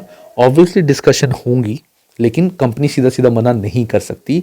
ये एक्ट में लिखा हुआ है कि अगर उनके बच्चे डिसेबल्ड हैं या अंडर 17 हैं, देन इन दैट केस वो कंपनी में फ्लेक्सिबल टाइमिंग की रिक्वेस्ट कर सकते हैं। देन आता है इक्वलिटी एक्ट 2010। ये सिंपल ये बोलता है कि equality clause should be implied, कि लड़का लड़की के बीच में कोई भी भेदभाव नहीं होना चाहिए किसी भी चीज़ के लिए। एंड लास्ट आता है नेशनल मिनिमम वेज एक्ट 1998। अब नेशनल मिनिमम वेज एक्ट 1998 ने क्या बोला है कि मिनिमम लेवल ऑफ पे जो भी है वो, मतलब वो स्टैंडर्ड वाइज इंडस्ट्री वाइज देखते हैं, तो मिनिमम लेवल ऑफ पे एक सेट होती है कि इतनी तो मिनिमम देनी ही देनी है। ऐसा नहीं है कि इससे कम सैलरी दो। जैसे फॉर एग्जांपल हम बोलते हैं मिनिमम पे, एग्जांपल जैसे डॉलर में $12 पर आवर, तो $12 पर आवर इज मिनिमम पे, चाहे तुम छोटी से छोटी जगह पे काम करो, दिस इज मिनिमम। इससे कम सैलरी नहीं अलाउड देनी किसी भी बंदे को, ठीक है। So that is national minimum wage act imposes minimum level of पे। इंडिया में पता है कितनी है गाइस, जस्ट मुझे शायद तुक्का नहीं, कंफर्म नहीं है बट तुक्का है 6500, ये है मिनिमम पे। मुझे कंफर्म नहीं है ये चीज़, मैं चेक करूंगा, मैं सिर्फ तुक्का मार रहा हूँ, ठीक है। चलो अब आता है नेक्स्ट टॉपिक। चलो ये अच्छा गाइस, तुम ऊपर वाला आई होप समझ आ गया होगा। ये सारी चीज़ें हैं हमारी टर्म्स इम्प्लाइड बाय स्टैट्यूट जो लॉ ने बोला हुआ है, ठीक है। अब पॉइंट ये है गाइस, देखो यहाँ तक अगर तुम देखो तो बुक में काफ़ी ज़्यादा चैप्टर हो चुका होगा, क्योंकि चैप्टर काफ़ी बड़ा है, मैंने तभी ये नोट्स बनाए थे। अब आता है रॉन्गफुल एंड अनफेयर डिसमिसल। अब ये जो टॉपिक है इसमें बहुत बच्चे कंफ्यूज होते हैं, बहुत बच्चों को दिक्कत आती है समझने में। So guys next topic is wrongful and unfair dismissal. अब रॉन्गफुल एंड अनफेयर डिसमिसल का मतलब क्या होता है गाइस, बेसिकली ये हम डिटेल में पढ़ेंगे आगे, इसको भी इसी चैप्टर में हमें आगे करना है। सबसे पहले हम पढ़ते हैं मिनिमम नोटिस पीरियड। अब मिनिमम नोटिस पीरियड का मतलब क्या होता है कि अगर एक एम्प्लॉय को आप निकालना चाहते हो तो जो भी आप दोनों के बीच में एक्सप्रेसली अग्रीड हुआ है एज पर दी एग्रीमेंट, तो वही मिनिमम नोटिस पीरियड आपको सर्व करना पड़ेगा एक एम्प्लॉय को बताने के लिए, और एम्प्लॉय के लिए भी मैंडेटरी होता है वो मिनिमम पीरियड सर्व करना। एम्प्लॉयर और एम्प्लॉय दोनों के लिए ये जो मिनिमम पीरियड होता है वो मैंडेटरी होता है। अब क्यों होता है दोनों के लिए मिनिमम पीरियड मैंडेटरी? क्योंकि अगर एम्प्लॉयर एक एम्प्लॉय को निकाल रहा है तो एम्प्लॉयर को भी 2-3 महीने लग जाते हैं दूसरा एम्प्लॉय ढूंढने के लिए, उस पोजीशन के लिए, फर्स्ट थिंग। और अगर एक एम्प्लॉय जा रहा है तो उसको भी 2-3 महीने लग जाते हैं दूसरी जॉब ढूंढने के लिए। तो नोटिस पीरियड जो भी इनके बीच में अग्रीड है वो सर्व करना पड़ेगा। अगर इनके बीच में एक्सप्रेसली अग्रीड नहीं है, यहाँ पे वो पॉइंट था जो मैं ऊपर बोल रहा था, अगर इनके बीच में एक्सप्रेसली अग्रीड नहीं है देन जो हमने पढ़ा था एक्ट अपना, उस एक्ट 1996 यानी एम्प्लॉयमेंट राइट एक्ट 1996 वो बताता है कि minimum period notice by employer, notice by employer, notice by employee. अगर एम्प्लॉयर निकालना चाहता है एम्प्लॉय को, ध्यान से सुनना, अगर एम्प्लॉयर निकालना चाहता है एम्प्लॉय को तो मिनिमम नोटिस पीरियड क्या होगा? अगर एम्प्लॉय की 1 महीने से 2 साल के बीच तक उसने जॉब की है, मतलब उसकी जॉब टाइमिंग 1 महीने से 2 साल के बीच में है, तो मिनिमम 1 वीक का नोटिस पीरियड होना चाहिए, देना पड़ेगा। अगर 2 साल से 12 साल के बीच में एम्प्लॉय ने काम किया है तो 1 वीक पर कंप्लीटेड ईयर, मतलब हर साल के लिए 1 हफ्ता। दैट मीन्स अगर 8 साल उसने काम किया तो 8 हफ्ते का नोटिस पीरियड होगा। और अगर 12 साल से ज़्यादा के लिए किसी एम्प्लॉय ने काम किया तो उसको मिनिमम 12 वीक्स का नोटिस पीरियड देना पड़ेगा। This is minimum notice period, कि इतना मिनिमम देना ही देना पड़ेगा। नोटिस पीरियड मतलब दोबारा बताता हूँ कि एम्प्लॉय को 1 हफ्ता पहले बताना पड़ेगा कि 1 हफ्ते बाद आपको हम निकालेंगे, या आपको निकाल रहे हैं, 1 हफ्ते बाद आपको वैकेंट करना पड़ेगा। अब अगर एम्प्लॉय छोड़ के जाना चाहता है ऑफिस, एम्प्लॉयर ने नहीं निकाला, एम्प्लॉय छोड़ के जाना चाहता है, तो अगर उसकी एम्प्लॉयमेंट एटलीस्ट 4 हफ्ते की है, एटलीस्ट उसने 4 हफ्ते काम किए कंपनी में, तो 1 हफ्ते का उसका नोटिस पीरियड है, मिनिमम 1 हफ्ते का नोटिस पीरियड उसको देना पड़ेगा। अब द पॉइंट इज इसके आगे क्या है वो हमारे को नहीं बताया हुआ बुक में, तो हम नहीं पढ़ेंगे। एम्प्लॉयर एम्प्लॉयर का दोबारा बताता हूँ, 1 महीने से 2 साल तक अगर बंदे ने काम किया है तो 1 हफ्ते का नोटिस, 2 साल से 12 साल तो 1 हफ्ता पर ईयर, और अगर 12 साल से ज़्यादा है तो 12 वीक। और अगर एम्प्लॉय जॉब छोड़ के जाना चाहता है तो उसको एम्प्लॉयर को, अगर उसने 4 हफ्ते से ज़्यादा काम किया है तो 1 हफ्ते का उसको नोटिस पीरियड देना पड़ेगा एम्प्लॉयर को कि मैं छोड़ के जाना चाहता हूँ, ठीक है। अब हमारी टर्म आती है wrongful dismissal. There are 2 type of dismissal, wrongful dismissal and unfair dismissal. तो पहले हम रॉन्गफुल डिसमिसल डिस्कस करते हैं। रॉन्गफुल डिसमिसल मतलब गलत तरीके से एम्प्लॉय को निकालना, गलत तरीके से एम्प्लॉय को निकालना। इसका मतलब क्या होता है? Dismissal without giving. अब यहाँ पे कौन कौन सी कैटेगरीज, कौन कौन सी चीज़ें आएंगी जब हम ये बोल सकते हैं कि वो गलत तरीके से एम्प्लॉय को निकाला गया है। पहला होता है विदाउट गिविंग प्रॉपर नोटिस। हमने एम्प्लॉय को प्रॉपर नोटिस नहीं दिया, जो टाइम पीरियड था उससे पहले ही उसको बोला। जैसे टेक्निकली देखा जाए, अगर एम्प्लॉय ने 8 साल काम किए तो उसको 8 हफ्ते का नोटिस पीरियड देना चाहिए। मैंने सिर्फ 3 हफ्ते का नोटिस दिया कि 3 हफ्ते का टाइम है, उसके बाद तू चला जा, ठीक है। That is without giving proper notice. Second is in between a fix term. अगर एक एम्प्लॉय को मैंने बोला है कि 3 साल तक तुझे काम करना ही करना है, 3 साल बाद देखेंगे कि तुझे काम करना है नहीं करना, अगर वो फिक्स टर्म है उसके बीच में भी मैं एम्प्लॉय को नहीं निकाल सकता। स्पेसिफिकली, मतलब बहुत डिटेल कुछ गलत चीज़ हो तो अलग बात है, बट ये चीज़ ठीक है। आगे आता है claim available to both employee and self employed person. इस केस में अगर ऐसे डिसमिसल होता है, चाहे कॉन्ट्रैक्ट पे हो, this is for contract, this is for employment, अगर कॉन्ट्रैक्ट पे हो या एम्प्लॉयमेंट में हो, दोनों केस के अंदर हमें कॉम्पेंसेशन या क्लेम देना पड़ेगा एम्प्लॉय या कॉन्ट्रैक्टर को। अब एक टर्म इसमें हम पढ़ेंगे समरी डिसमिसल, जैसे हमने ऊपर भी देखा था। तो समरी डिसमिसल का मतलब क्या होता है? Dismissal without notice. मींस अगर हमने एम्प्लॉय को नोटिस ही नहीं दिया, सीधा बोला कल से आने की जरूरत नहीं है, that is called summary dismissal. ठीक है। अब summary dismissal it is not wrongful. वैसे तो समरी डिसमिसल गलत ही होती है। समरी डिसमिसल विदाउट नोटिस हमने एम्प्लॉय को निकाल दिया तो वो गलत ही होगा। लेकिन गलत कब नहीं होगा? It's will not be wrongful if employees accept payment in lieu of notice. हमने उनको बोला कि हम 2 महीने का नोटिस पीरियड है, हम कोई नोटिस नहीं दे रहे, कल से निकल जाओ, लेकिन 2 महीने की हम तुम्हें सैलरी दे देंगे। कंपनी वालों ने बोला कि हम तुम्हें आने की जरूरत नहीं है, यहाँ पे चले जाओ, लेकिन 2 महीने की सैलरीज ले लेना। Then in that case summary dismissal will not be wrong. Repudiates the contract, that means does not follow orders. मतलब अगर एम्प्लॉय को जो हमने काम बोला था, ऑर्डर बोला था, उसने वो ऑर्डर फॉलो नहीं किया, हमने उसको बोला था कि इतने दिन तक आना है या ये काम तेरे को करना है, वो अपना काम एम्प्लॉय ढंग से नहीं कर रहा, तब और इस वजह से हमने उसको एक ही दिन में निकाल दिया। जैसे वो ऑफिस आता था, बैठा रहता था, हम 10 दिन हो गए उसको काम दिए जा रहे हैं, 15 दिन हो गए काम दिए जा रहे हैं, वो फिर भी नहीं कर रहा, तो हमने उसको बोला ठीक है कल से आने की जरूरत नहीं है। इन that case also summary dismissal will not be wrongful. बाकी अगर किसी भी केस में विदाउट नोटिस हमने एम्प्लॉय को निकाल दिया तो वो समरी डिसमिसल है। तो गाइस, इससे एक क्रक्स हमें क्या समझ आया है कि रॉन्गफुल डिसमिसल का मतलब ये होता है अगर हमने प्रॉपर नोटिस नहीं सर्व किया तो that will be a wrongful dismissal. बहुत बच्चे इस चीज़ में कंफ्यूज होते हैं कि सर रॉन्गफुल डिसमिसल और अनफेयर डिसमिसल में फ़र्क क्या है। अनफेयर क्या है वो मैं बाद में करेंगे। इसमें रॉन्गफुल डिसमिसल का मतलब ये होता है अगर एक एम्प्लॉय को प्रॉपर नोटिस पीरियड नहीं सर्व हुआ, इन that case it will be a wrongful dismissal. ठीक है। अब रेमेडीज क्या हैं? एम्प्लॉय के पास क्या क्या रेमेडीज हैं कि employee can sue county court और हाई कोर्ट फॉर डैमेजेस। वो काउंटी कोर्ट और हाई कोर्ट को डैमेजेस के लिए सू कर सकता है।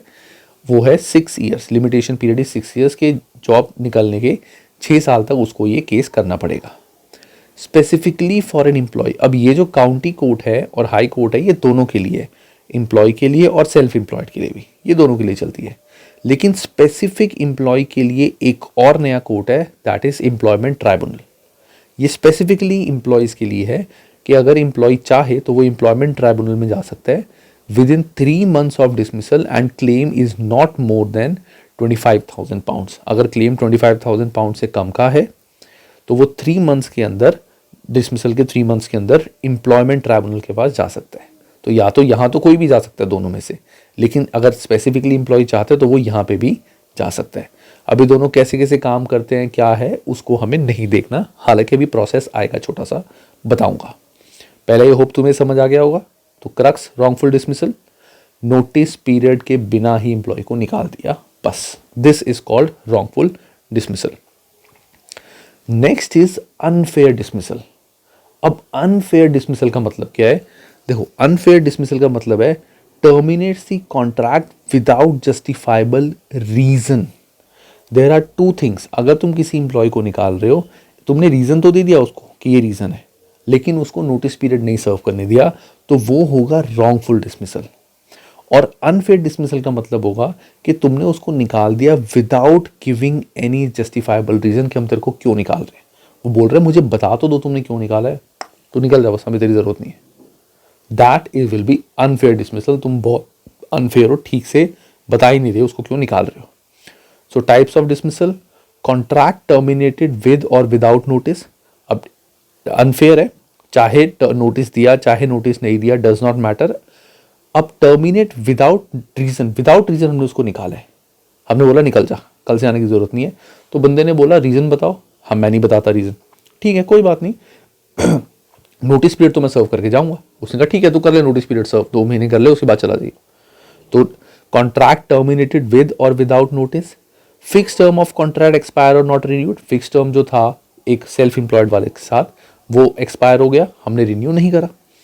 Constructive dismissal. अब कंस्ट्रक्टिव डिसमिसल क्या होता है, ये ध्यान से सुनना। कंस्ट्रक्टिव डिसमिसल का मतलब है, कहानी से सुनाता हूँ।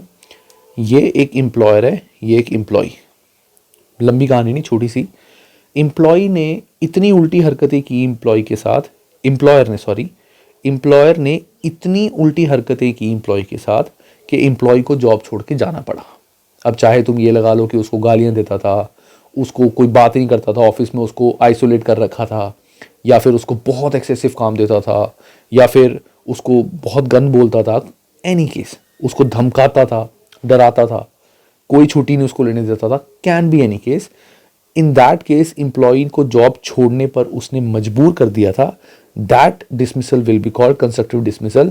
अब उस केस में चाहे इसने खुद जॉब छोड़ी है, क्योंकि अगर एम्प्लॉयर जॉब छोड़ेगा, एम्प्लॉयर उसको निकालेगा तो काफ़ी लायबिलिटी एम्प्लॉयर पे आ जाएगी। एम्प्लॉयर को रीज़न देना पड़ेगा जस्टिफाइबल वाला। एम्प्लॉयर का जो नोटिस पीरियड होता है वो 2 महीने का होता है। एम्प्लॉय निकलना चाहे तो वो तो 1 हफ्ते बाद ही निकल सकता है, हमने पढ़ा था ना, अगर एम्प्लॉय निकलना चाहे तो वो इतना मजबूर कर देता है एम्प्लॉय को कि तू खुद ही जॉब छोड़ के चले जाए। तो that is called constructive dismissal, कि उसमें गलती इसकी नहीं है, इसके एक्ट की वजह से उसको निकलना पड़ा। That will also be considered as a unfair dismissal.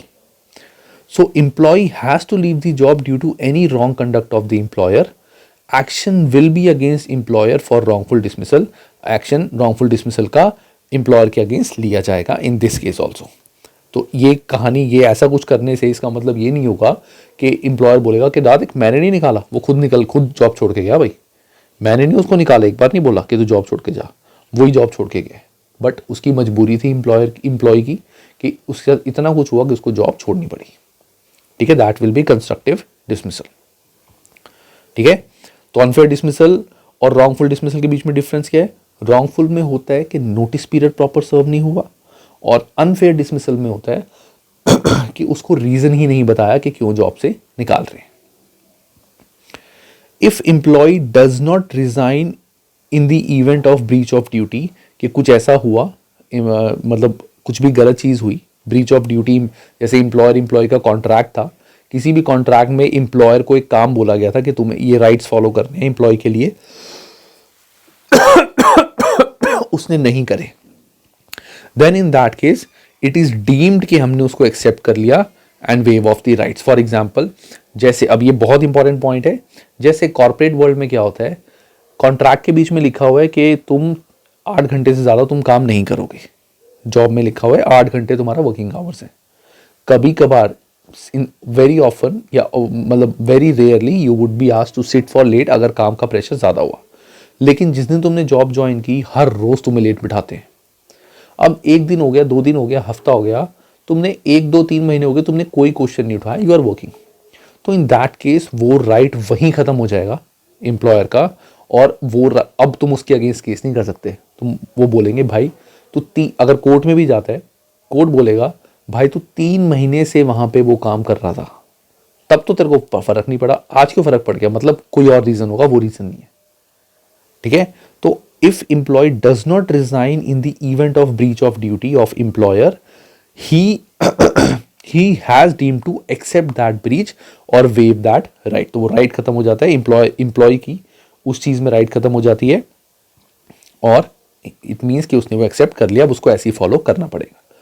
तो इससे एक अच्छी चीज हमें क्या समझ आती है, कल को कभी भी तुम जॉब पे जाओ, जो एम्प्लॉयमेंट कॉन्ट्रैक्ट में लिखा हुआ है तुम्हारे लिए, अगर उसके अलावा तुमसे कुछ भी कराया जा रहा है तो तुम उस बेस पे रिजाइन मार सकते हो और केस कर सकते हो कंपनी पे कि देखो हमें, तुम कोर्ट में बोलोगे हमें कहा गया था आपकी 8 घंटे की आवर, इसमें स्पेसिफिकली लिखा हुआ है, और आज मेरे को बोल रहे हैं, आज इन्होंने 2 बार हो गया मेरे को 12-12 घंटे बिठाया है, मैंने कंप्लेंट भी डाली लेकिन अभी भी 12-12 घंटे बिठा रहे हैं, और धमकी दे रहे हैं कि नहीं बैठोगे तो फिर हम तुम्हें डबल काम देंगे, इतना काम देंगे कि तुम 8 घंटे में कर ही नहीं पाओगे, ये चीज बोल रहे हैं।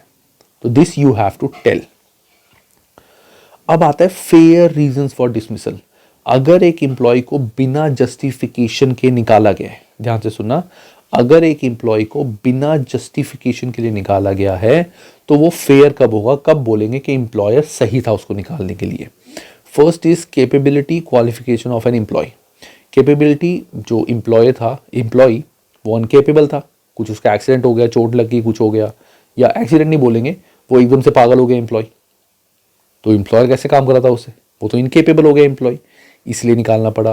क्वालिफिकेशन, जब उसने जॉब ज्वाइन करनी थी उसने बोला था कि मैं तो ये हूँ, मेरे पास ये डिग्री है वो डिग्री है, तो एम्प्लॉयर ने रख लिया। लेकिन जब एम्प्लॉयर को पता लगा कि वो सारी डिग्रीज उसकी फेक थी, सब झूठ था, तो उसी दिन उसने उसको निकाल दिया बिना जस्टिफिकेशन के कि मैं क्यों निकाल रहा हूँ तुझे। ठीक है, तो वैसे तो बिना जस्टिफिकेशन के गलत होता है, बट इस केस में वो सही होगा क्योंकि that is a fair reason for dismissal. Next, conduct of employee. अगर एम्प्लॉय ने कुछ भी गलत काम करे ऑफिस में, कुछ भी गलत करा, एनीथिंग, कंडक्ट में कुछ भी आ सकता है, चोरी करी, ये करा, इन दैट केस ऑल्सो बिना जस्टिफिकेशन के एम्प्लॉय को निकाला जा सकता है। रिडंडेंसी, रिडंडेंसी मैंने तब भी बताया था, रिडंडेंसी क्या होता है कि वो जॉब ही नहीं बची, काम ही बंद कर दिया। अच्छा, रिडंडेंसी मैंने आगे करा था। रिडंडेंसी का मतलब होता है मेरे 2 ऑफिस थे, एक ऑफिस मैंने बंद कर दिया, तो वहाँ के एम्प्लॉयज़ को निकालना पड़ेगा। अब ऑफिस ही अगर मैं आज बंद कर रहा हूँ, ऑफिस ही खत्म कर रहा हूँ, तो एम्प्लॉयज़ को कहाँ बिठाऊंगा, तो मुझे तो बोलना पड़ेगा छोड़ के चले जाओ। That will also be considered as fair reason of dismissal. Continue employment without contravene statute. अब continue employment without contravene statute का मतलब क्या होता है? Continue employment would contravene statute को अभी तुम इस तरह से लर्न कर लो कि अगर इन केस उस एम्प्लॉय को अब जॉब में रखा, तो लॉ, मतलब बेसिकली लॉ ही कह रहा है कि उस बंदे को अब जॉब से निकालो, कि जैसे किसी रीज़न की वजह से एम्प्लॉय ने कुछ गलत काम करा, किसी रीज़न की वजह से एम्प्लॉय ने कुछ गलत काम करा और लॉ में लिखा है कि इस वजह से एम्प्लॉय को जेल जाना चाहिए। किसी रीज़न से एम्प्लॉय ने गलत काम करा और एम्प्लॉय को इस रीज़न की वजह से जेल जाना चाहिए, दैट इज उस केस में वो उसको कभी भी निकाल सकता है। कॉन्टिन्यूड एम्प्लॉयमेंट, वो जॉब कर रहा है, कभी भी जॉब के बीच में एकदम से उसको बोल सकता है निकल। Last is some other substantial reason. कोई भी अगर ऐसा सब्सटैंशियल रीजन है जहां पे एम्प्लॉयर ये प्रूफ कर दे कि भाई जो मैंने उसको निकाला था दैट वाज फेयर, उसके पीछे एक रीजन था निकालने का, ऐसे ही नहीं बोल दिया मैंने उसको कि चला जा, कुछ रीजन था मेरा जिसकी वजह से मैंने उसको निकाला, तो उसके अगेंस्ट केस नहीं होगा, तो that will be a fair reason for dismissal. Unfair होगा तो क्या होगा, कोर्ट में केस जाएगा, फिर उसको पैसे पूसे देने पड़ेंगे। ठीक है, सो दोबारा से गाइस मैं एक चीज बोल रहा हूं, अनफेयर डिसमिसल और रॉन्गफुल डिसमिसल में डिफरेंस क्या है? रॉन्गफुल होता है नोटिस और अनफेयर का मतलब होता है without giving the reasons. Next is employer can only rely on a given reason for dismissal where knows it at the date of dismissal। अब मतलब क्या है, सोचो, कहानी से बताता हूं। एक था एम्प्लॉयर, एक था एम्प्लॉय। इस एम्प्लॉयर ने बिना किसी रीजन के एम्प्लॉय को निकाल दिया और इसके पास एक्चुअली में कोई रीजन नहीं था। जब इस एम्प्लॉयर ने, ये है एम्प्लॉयर, ये है एम्प्लॉई, जब इस एम्प्लॉयर ने एम्प्लॉय को निकाला, इसके पास कोई वैलिड रीजन नहीं था इसको निकालने का, दैट मीन्स इसको कॉम्पेंसेशन देना पड़ेगा इसे। बट हुआ क्या, अब ऑब्वियसली एक ही दिन में तो फैसला होता नहीं है ना, इसको निकाल दिया अगले दिन से। उसके बाद क्या हुआ, 3 दिन बाद ये बंदा चोरी करते हुए पकड़ा गया। 3 दिन बाद एम्प्लॉय जो था, घर में तो पैसे थे नहीं, अब घर में बीवी थी इसकी, मारती थी इसको कि पैसे ला घर चला, घर कौन चलाएगा, ये सब वो सब, काफी सारी बातें हुई, घर में बहस होनी शुरू होगी। ठीक है, उस केस में क्या हुआ, इसको तो बेचारे को पैसे कमाने थे, तो कुछ सोर्स नहीं मिला तो इसने चोरी शुरू कर दी। अब हुआ क्या, जब बाद में कोर्ट में केस गया, चोरी का नहीं इसका, कि इस एम्प्लॉय को इसने ऐसे ही निकाल दिया विदाउट गिविंग रीजन, तो कोर्ट में जब ये बात गई तो एम्प्लॉयर ने ये बोला कि भाई देखो मैंने इसको इसलिए निकाला था, तुम देख लो, जॉब से निकालते ही इसने चोरी शुरू कर दी, जॉब से निकलते ही इसने चोरी शुरू कर दी, ये इसका एटीट्यूड था, इसीलिए मैंने इसको निकाला था। इसने तो रीजन बना लिया। लेकिन अगर जिस डेट तक इसको डिसमिस किया था, उस डेट तक जब इसको जॉब से निकाला था, इसने ऑफिस में कोई चोरी नहीं की थी, कुछ नहीं किया था, so this reason is not valid. Dismissal के बाद इसने जो भी करा हो, that is not a valid reason for इसका डिसमिसल। तो वो यही कह रहे हैं, employer can only rely on a given reason for dismissal where he knows of it at the date of dismissal. Dismissal के टाइम पे जो भी इसने कुछ एक्ट करे थे उसी के बेस पे डिसमिस कर सकता है, फ्यूचर पे डिसमिस नहीं कर सकता। तो कोर्ट में अगर ये बोलेगा तो कोर्ट बोलेगा उसको, ये भाई तुझे कैसे पता था, आज तक इसने चोरी करी ऑफिस में? नहीं, इसने करी नहीं, बट कर सकता था छोड़, इसने करी आज तक? नहीं, उसने करी नहीं। तो फिर तुझे कैसे पता था कि तू इसको निकालेगा और ये 2 दिन बाद चोरी करेगा? कोई अंतर्यामी तो है नहीं तू। ठीक है, वो चीज। अब आता है प्रोसेस। अब प्रोसेस क्या है रॉन्गफुल अनफेयर डिसमिसल में, कि तुम कोर्ट में कैसे जाओगे। इसका प्रोसेस क्या, बहुत सिंपल है। अगर एक एम्प्लॉय कॉन्टिन्यूस एम्प्लॉयड है फॉर 2 ईयर्स, 2 साल के लिए उसने कॉन्टिन्यूस एम्प्लॉयमेंट मिनिमम करी है, must have a grievance notice on employer, कि उसने एम्प्लॉयर को एक ग्रीवियंस नोटिस भेजा कि आपने मेरे को क्यों निकाला, मुझे रीजन दो। उसने मस्ट सर्व, हैव की जगह I change it to serve, must serve grievance notice to employer. उसने एम्प्लॉयर को लिख के दिया है कि आप मुझे क्यों निकालना चाहते हो, रीजन दो। Claim to employment tribunal within 3 months of dismissal. Dismiss होते ही, अब एम्प्लॉयर ने तो कुछ बताया नहीं, तो विद इन 3 मंथ्स वो एम्प्लॉयमेंट ट्राइब्यूनल में जा सकता है और बोल सकता है कि देखो मेरे को इन्होंने बिना रीजन के निकाल दिया, मेरे को पैसे दिलाओ। Employee must prove that he was dismiss. Employee को बताना पड़ेगा कि इसने मुझे निकाला, मैं खुद नहीं निकला हूं, वो उसको प्रूव करना पड़ेगा। Employer must prove reason for dismissal. Employer को रीजन बताना पड़ेगा, जो भी हमने पढ़े थे ना मिनिमम 5 रीजन फेयर डिसमिसल के, वो इसको बताने पड़ेंगे। अगर ट्राइब्यूनल को उस रीजंस में से वैलिड लगा कि हाँ नहीं ये रीजन वैलिड है, इसको निकालना चाहिए था, तो tribunal must be satisfied that employer has acted reasonably, कि हाँ उसको निकालना जरूरी था तो ठीक है। लेकिन अगर एम्प्लॉयर ये नहीं बता पाया, नहीं प्रूफ कर पाया कि एम्प्लॉय की गलती थी उन 5 में से एक, इन दैट केस एम्प्लॉय को एंटाइटलमेंट टू री इंस्टेटमेंट और कॉम्पेंसेशन। री इंस्टेटमेंट का मतलब कि दोबारा से उसको जॉब में रख ले, कि भाई तूने बिना ऐसी निकाल दिया, बेचारे की कोई गलती भी नहीं थी, उसको दोबारा उसी जॉब पे सेम पोजीशन पे रख, या उसको कोई दूसरी जॉब दिलवा, या दूसरे डिपार्टमेंट में उसी पोजीशन पे दिलवा, ये तेरी रिस्पॉन्सिबिलिटी है। अगर वो भी नहीं हुआ तो ठीक है, उसको फिर कॉम्पेंसेशन दे। अब कॉम्पेंसेशन क्या होता है, वो कितना जाता है उस डिटेल में हमें नहीं जाना, तो या तो उसको जॉब दिला दोबारा से, या फिर उसको कॉम्पेंसेशन दे। ठीक है, तो ये होता है हमारा प्रोसेस के कोर्ट में कैसे जा सकते हैं। ठीक है गाइस, रीजनेबलनेस ऑफ एम्प्लॉयर का मतलब क्या है इस कॉन्सेप्ट का। रीजनेबलनेस ऑफ एम्प्लॉयर का मतलब है कि अगर एक एम्प्लॉय को निकाल रहे हैं, तो उसके जो भी रीजंस वो दे रहा है कि हमने जो इसको निकाला था विदाउट गिविंग जस्टिफिकेशन, क्या वो जो उसने रीजन दिया है वो वैलिड है या नहीं। बेसिकली ये चीज़ तो ट्राइब्यूनल ही डिसाइड करेगी, कि ट्राइब्यूनल देखेगी, सिचुएशन टू सिचुएशन ये मैटर करता है कि जो एम्प्लॉयर ने रीज़न दिया था कि मैं एम्प्लॉय को जो निकाल रहा हूँ क्या वो वैलिड है या नहीं है, तो it is on the tribunal to decide. But कुछ एक रीजनेबल टेस्ट भी हमारे हो सकते हैं।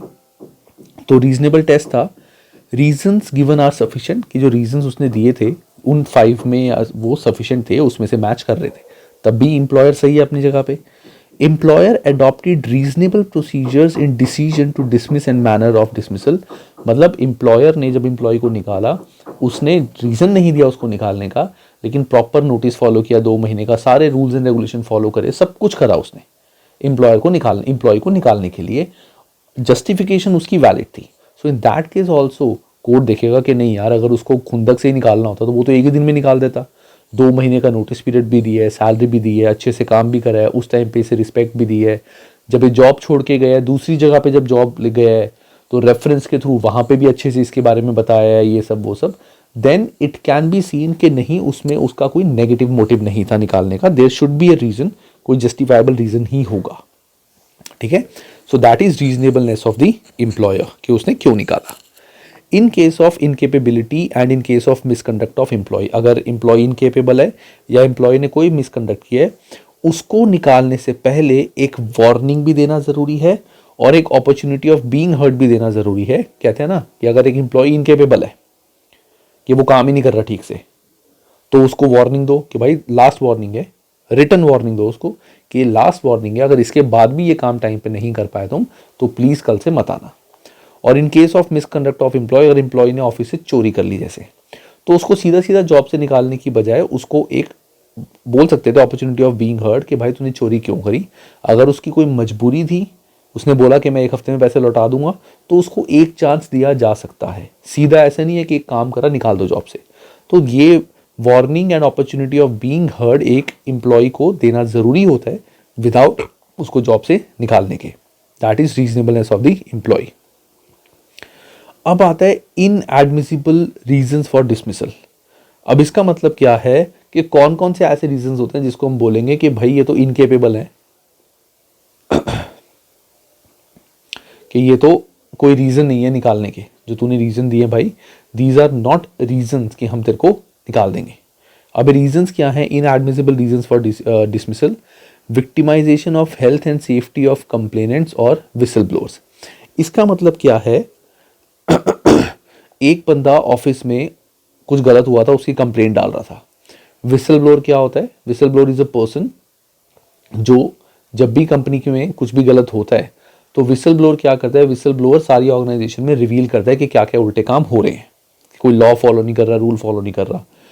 इन बंदों को विक्टिमाइज करना और फिर उनको जॉब से निकालना, कि पहले इनको विक्टिमाइज किया और फिर जॉब से निकाला कि भाई तुम तो कंप्लेंट डालते रहते हो फालतू की, काम करते नहीं हो, तुम विसल ब्लोइंग का काम करे जा रहे हो, सारी बातें यहाँ वहाँ फैला रहे हो, ये सब वो सब। अब हालांकि वो बातें सही फैला रहा था, गलत बातें कंपनी में हो रही थी, बट उसको बोल दे कि तुम तो बातें यहाँ वहाँ फैला रहे हो इसलिए हम तुम्हें जॉब से निकाल रहे हैं। तो that is not a valid reason for dismissal, unfair dismissal हो माना जाएगा और इसको पेनल्टी देनी पड़ेगी एम्प्लॉयर को। प्रेगनेंसी और the exercise of maternity leave rights, अगर किसी कोई लेडी प्रेग्नेंट है और उसने अपनी मेटर्निटी लीव एक्सरसाइज की है, जो मैंने बताया था इंडिया में 6 मंथ्स है, तो इन दैट केस एम्प्लॉय ये नहीं बोल सकता कि ठीक है फिर आपको हम जॉब से निकाल रहे हैं, कोई बात नहीं, अगर हुआ 6 महीने बाद दोबारा रख लेंगे, आपको 2 महीने का नोटिस पीरियड भी दिया जाएगा, आपको जॉब से निकाल रहे हैं। तो स्टैट्यूट में लिखा हुआ है कि 6 महीने लड़कियों को मेटर्निटी लीव मिलेगी ही मिलेगी और उसके लिए तुम उनको जॉब से नहीं निकाल सकते। सो अगर इस रीजन की वजह से निकाला सो that will also be unfair dismissal, इस पे केस हो सकता है। Trade union membership, non membership activity, एक बंदा था, उसने जैसे फॉर एग्जांपल इस कंपनी का, जैसे ये फॉर एग्जांपल ये कोई क्लब है, जैसे आई मीन चंडीगढ़, तो एक चंडीगढ़ क्लब है। इस बंदे ने एक दूसरा क्लब है यहाँ पे जैसे लेक क्लब, इस बंदे ने लेक क्लब की मेंबरशिप भी ली हुई है वैसी अपने एक्टिविटीज़ के लिए, इसको मज़ा आता है, लेक क्लब इसको अच्छा लगता है, वो चंडीगढ़ क्लब में जॉब करता है बट उसने लेक क्लब की मेंबरशिप ले ली। इस वजह से एम्प्लॉयर ने उसको जॉब से निकाल दिया कि भाई तू तो काम हमारे यहाँ कर रहा है और चीज़ें तेरे को वो पसंद है। अब फॉर एग्जाम्पल अगर एक बंदा एप्पल में जॉब कर रहा है तो कहीं ये थोड़ी लिखा होता है कि उसको एप्पल का फ़ोन ही यूज़ करना है, वो सैमसंग भी यूज़ कर सकता है, कोई और भी यूज़ कर सकता है, उसको इतने पैसे नहीं है एप्पल का फ़ोन लेने के, तो सस्ता ही लेगा ना, चाहे वो एप्पल में जॉब करता है। तो this is not a valid reason for dismissal. Statutory right taken, अब स्टैचुटरी राइट टेकन का मतलब क्या होता है? जैसे इस केस में था, ये भी एक स्टैचुटरी राइट है फीमेल्स का, ऐसी मेल्स का भी एक स्टैचुटरी राइट होता है, जैसे पेटर्निटी लीव। पेटर्निटी का मतलब है कि जैसे जब वाइफ प्रेग्नेंट होती है, लास्ट मंथ चलता है, तो इंडिया में उनको जैसे 4 हफ्ते मिलते हैं, आई डोंट एग्जैक्टली रिमेंबर 2 हफ्ते या 4 हफ्ते, इतने उनको मिलते हैं, शायद 2 हफ्ते मिलते हैं या पता नहीं 1 हफ्ता मिलता है, मुझे नहीं याद ऑनेस्टली। तो इतना टाइम उनको मिलता है कि आप अपनी फैमिली के साथ रहो, this is required, that is called paternity leave, law में लिखा हुआ है।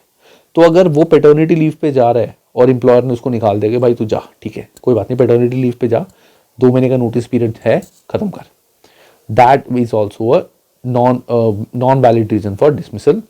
अनफेयर सिलेक्शन फॉर रिडंडेंसी, अब रिडंडेंसी का जैसा मैंने तुम्हें बताया था, अब एक ऑफिस था, ये एम्प्लॉयर है, इसके 2 ऑफिस थे, ये ऑफिस एम्प्लॉयर बंद कर रहा था क्योंकि वो यहीं पे दूसरा छोटा ऑफिस लगा रहा था। तो यहाँ पे जैसे 10 एम्प्लॉयज थे, इसने रैंडमली कुछ एम्प्लॉयज को सिलेक्ट कर लिया रैंडमली, तो ठीक है, तो कोई दिक्कत नहीं है, जो नहीं उनका जो जिनका हो पाया वो ठीक है कि रैंडमली निकाला है। लेकिन अगर इसने जानबूझ के 3-4 लोगों को निकाल दे कि नहीं इन तीनों को तो मैं वहां लेके ही नहीं जाऊंगा, बाकी में से देख लूंगा, इन तीनों को नहीं लेके जाऊंगा, तो that is also not a valid reason for dismissal, because unfair selection for redundancy, redundancy के टाइम पे अनफेयर सिलेक्शन करा इसने। So these are not valid reason, इस केस में एम्प्लॉयर पे केस कर सकते हैं, ठीक है। अब आता है रेमेडीज फॉर अनफेयर डिसमिसल। अगर अनफेयर डिसमिसल हुआ है तो उस केस में एम्प्लॉय के पास क्या क्या रेमेडी अवेलेबल होती है, ये हमने ऑलरेडी पढ़ा भी हुआ ऊपर जब कोर्ट में केस की बात आई थी। तो क्या क्या रेमेडी होती हैं? एक तो री इंस्टेटमेंट मतलब returning to same job at same position, employer को उस एम्प्लॉय को सेम जॉब सेम पोजीशन में रखना पड़ेगा अगर अनफेयर डिसमिसल है। दूसरा री एंगेजमेंट, कि कंपेरेबल एम्प्लॉयमेंट उसको देनी पड़ेगी, चाहे किसी और कंपनी में कराओ, जैसे मर्जी सेटिंग करके कराओ, चाहे अपनी ही कंपनी में दूसरी ऑर्गेनाइजेशन में सेम पैकेज पे रखो, लेकिन उसको वापस जॉब पे लाना पड़ेगा तुम्हें। और अगर एम्प्लॉयर फेल हो जाता है इनमें से कुछ भी करने में, then in that case employer को कॉम्पेंसेशन देना पड़ेगा. That will be decided by court कि कितने महीने का कॉम्पेंसेशन देना है. ठीक है, या तो री इंस्टेटमेंट मतलब उसी कंपनी में जॉब मिल जाए, री एंगेजमेंट किसी और कंपनी में जॉब मिल जाए, दोनों ही अगर नहीं हो पा रही तो उसको कॉम्पेंसेशन देना पड़ेगा. ठीक है, अब नेक्स्ट आता है कॉम्पेंसेशन में क्या क्या बेसिक अवार्ड्स वगैरह होते हैं. अब कॉम्पेंसेशन में क्या होता है, देखो basic awards 18 to 21 years of age अगर एक बंदा है तो उसको half week pay for each year of service, जितने साल उसने काम किया है तो उसको एक साल में आधे हफ्ते की जो सैलरी मिल रही थी तो उसको उतनी सैलरी निकलते टाइम देनी पड़ेगी. जैसे बंदे ने अगर 10 साल काम किया है तो 10 साल में 10 हफ्ते यानी 5 हफ्तों की उसको सैलरी देनी पड़ेगी. ठीक है, तो 22 to 40 ईयर्स ऑफ एज का अगर बंदा है तो एक हफ्ते की सैलरी देनी पड़ेगी. अगर बंदे ने 10 साल काम किया है तो 10 हफ्ते की उसको सैलरी देनी पड़ेगी. अगर 40 प्लस बंदा है तो 1.5 वीक पर ईयर, मतलब अगर 10 साल हैं तो 15 हफ्ते की सैलरी जो भी बनती है वो उसको रिडंडेंसी के टाइम पे देनी पड़ेगी. रिडंडेंसी नहीं, सॉरी, अनफेयर डिसमिसल के टाइम पे देनी पड़ेगी. ये सारा है कॉम्पेंसेशन. तो ये तो होता है बेसिक अवार्ड. और maximum 20 years of service at 479 pounds per week कि 20 इंटू 479 पर वीक इतना उसको देना पड़ेगा. सो पॉइंट इज, ये तो होता है बेसिक अवार्ड, ये तो देना ही देना पड़ेगा. ये तो देना ही देना पड़ेगा अगर आपने अनफेयरली इंप्लॉय को निकाला है. सेकंड आता है compensatory award, discretionary award up to £78,962 based upon employee losses and expenses reduced if complainant contributed to the dismissal. मतलब कॉम्पेंसेटरी अवार्ड ये तो देना ही देना पड़ेगा आपको. इसके अलावा हो सकता है आपको 78,962 पाउंड्स भी देना पड़े. ये आपको हो सकता है देना पड़े एम्प्लॉय को, और अगर आपने ऑलरेडी कुछ अमाउंट दे दिया है एम्प्लॉय को तो वो इसमें से माइनस हो जाएगा. तो ये तो आपको देने ही देने पड़ेंगे. Additional given where, additional award कहाँ कहाँ दिया जा सकता है, given where employer ignores order for reinstatement और री एंगेजमेंट. एम्प्लॉय को ऑर्डर मिला कि आप उसको री एंगेजमेंट री इंस्टेटमेंट कराओ, एम्प्लॉय भी रेडी है करने के लिए बट एम्प्लॉयर ने करा नहीं. The dismissal is unfair because of race, sex और डिसेबिलिटी डिस्क्रिमिनेशन. इसकी वजह से अगर निकाला है तो उनको एक और एडिशनल कॉम्पेंसेशन मिलेगा. The reason cited for dismissal is an inadmissible one. जो रीजन उसने दिया है वो इनवैलिड रीजन है, मतलब गलत रीजन है, जैसे टाइप ये वाला है, तो भी उसको हो सकता है एडिशनल अवार्ड देना पड़े. बेसिक अवार्ड तो देना पड़ेगा, ये भी देना पड़ेगा, और उसके अलावा एडिशनल अवार्ड हो सकता है शायद देना पड़े. ठीक है, इसके बाद हमारा टॉपिक आता है गाइस रिडंडेंसी. सो तुम क्या, सॉरी बीच में गाइस वीडियोस पॉज हो गई थी, तो जो टॉपिक मैंने जहां पे खत्म किया है वहां पे पॉज कर लो, टाइम नोट कर लो, एंड उसके बाद क्या कहते हैं फिर नेक्स्ट वीडियो देख लेना. मैंने काफी बड़ा चैप्टर है, छोटा बना के नोट्स बना के इसको एक में कवर कर दिया, विच वॉज रिक्वायर्ड. मुझे पता है बहुत प्रॉब्लम क्रिएट कर रहा था. ठीक है, अब आता है रिडंडेंसी. देखो छोटा सा रह गया, बस दैट्स इट. अब रिडंडेंसी का मतलब क्या होता है कि एम्प्लॉयर ने जॉब से किसी एम्प्लॉय को निकाला, रीजन कि उसका बिजनेस बंद हो रहा था. तो अब यहां पे पूरी डिटेल में पढ़ते हैं. एम्प्लॉयर हैज सीज्ड और intend to cease the business where employee was working, कि वो बिजनेस ही बंद हो गया जहां एम्प्लॉय काम करता था. Business of that place where employee was working, कि एम्प्लॉयर के 2 ऑफिसेस थे, तो यहां पे इसने ये वाला ऑफिस बंद कर दिया, कंपनी बंद नहीं करी, ऑफिस ये वाला बंद कर दिया, तो यहां जो एम्प्लॉयज थे वो सारे रिडंडेंट हो गए. पहला केस था कि उसने बिजनेस ही बंद कर दिया पूरा पूरा. सेकंड केस ये है कि उसने सिर्फ वो वाला ऑफिस बंद किया, that is also redundant. Third is that part of work is no more required और एम्प्लॉय नॉट रिक्वायर्ड. मतलब मेरी कंपनी में एम्प्लॉय थे, ठीक है, तो मैंने एम्प्लॉयज रखे होते किसी स्पेसिफिक काम के लिए, तो हुआ ये मेरी कंपनी में वो काम खत्म हो गया, उस काम की जरूरत नहीं है. अब बिजनेस जगह नहीं बंद करी, सिर्फ वो काम बंद कर दिया. कि जैसे फॉर एग्जांपल मैं वैट का, जीएसटी का भी काम करता था पहले, तो मैंने 2 एम्प्लॉयज रखे होते. अब हुआ क्या, मैंने देखा जीएसटी के काम में ज़्यादा रेवेन्यू है नहीं, तो मैंने जीएसटी का काम बंद कर दिया. अब जब मैंने जीएसटी का काम ही बंद कर दिया तो जीएसटी वाले बंदों को थोड़ी रखूंगा, तो मैंने उनको भी निकाल दिया कि भैया जीएसटी का काम अब मैं कर नहीं रहा कंटिन्यू, इस महीने इसको खत्म करो और तुम जाओ, मेरे को जीएसटी वाला बंदा नहीं चाहिए। सो that is also a redundancy. ठीक है, तो अगर बिजनेस बंद हो गया, वो जगह में काम बंद हो गया, या वो काम बंद हुआ है सिर्फ बिजनेस चल रहा है, दैट इज रिडंडेंसी। तो रिडंडेंसी में सबसे इंपॉर्टेंट बात क्या है, एक ही दिन में, अब मैंने जब उन एम्प्लॉयज को बोला कि मुझे वैट का जीएसटी का मुझे कोई एम्प्लॉय नहीं चाहिए क्योंकि मैं जीएसटी का काम बंद कर रहा हूं, तो मैं सीधा सीधा उनको ये नहीं बोलूंगा कि कल से आने की जरूरत नहीं है ना, नो। मैं उनसे डिस्कस करूंगा कि देखो मैं अब जीएसटी का काम बंद कर रहा हूं, तुम में से अगर कोई भी इनकम टैक्स का काम कर सकता है, ठीक है ना, तुम में से अगर कोई भी इनकम टैक्स का काम कर सकता है तो मुझे बता दे, तो मेरे को इनकम टैक्स का बंदा चाहिए, जीएसटी का बंदा नहीं चाहिए, तो इनकम टैक्स के लिए मैं तुम्हें हायर कर लूंगा। तो दैट इज एम्प्लॉय, एक second guys, employee must be consulted before making them redundant, otherwise it will be a unfair dismissal. अगर तुमने बिना डिस्कस करे एम्प्लॉय को निकाल दिया जॉब से तो it will be called a unfair dismissal. ठीक है, इसके बाद हमारी टर्म आती है कलेक्टिव रिडंडेंसी।